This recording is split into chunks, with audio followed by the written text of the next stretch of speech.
to progress, this destiny of progress, has never been defined to the public exactly where you're going, and it's not by chance. Although it is told to you legally through movies and novels, and even songs, because that's called predictive programming, because legally they must tell you what they're doing. And they do all the time in the movies and novels and music. Plato described the whole technique. Today we call it a form of indoctrination, predictive programming, which means that through fiction, or through when you think you're enjoying yourself, through being entertained, undercover, and to entertain, tin comes from tin, the cover. When you're under the cover, your censored part of your mind is not working. And when it's not working, you're unaware that you're being downloaded like a computer. And so all the little emotional techniques that you use, and you're identifying with the hero or the female with the heroine, and there's people in between these days, and all that kind of stuff. Once you start identifying with the characters, they've got you, because they can take you anywhere, no matter what that character does, because as long as you identify this much with them, they can take you that much into where they want you to go emotionally. And so when the real things start to happen in your own life, you say, well, this is kind of familiar to me. And you don't object to it. Because you're thinking, well, I guess it's the only way we could go in society in this particular area. I guess it's a natural evolution. But no, your mind was prepared, because these guys are the shepherds, you know.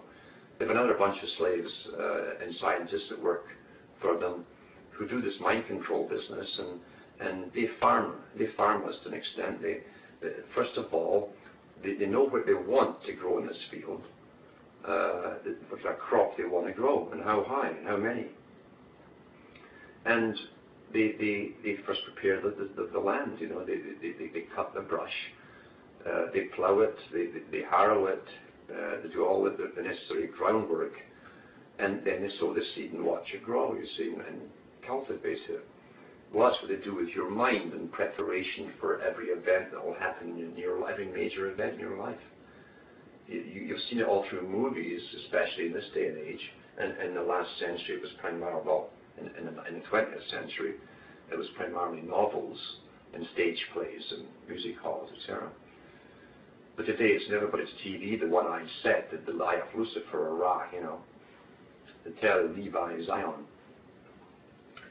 And they program it right into you through entertainment, and then you see it happening in real life, and you think, well, I guess that's okay, it's sort of natural, isn't it? And you don't think any more beyond that. Where did that idea come from in the first place?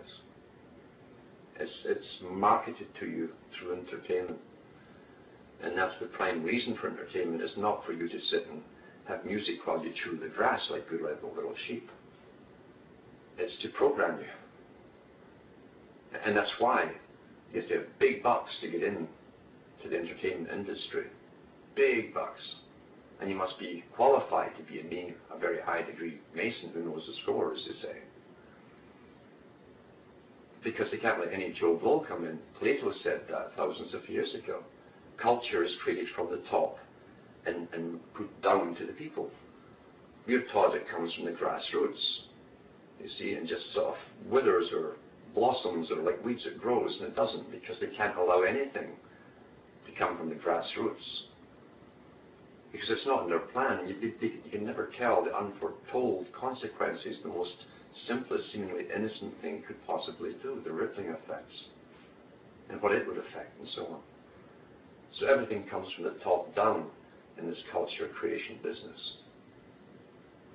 And it's always been that way in civilization.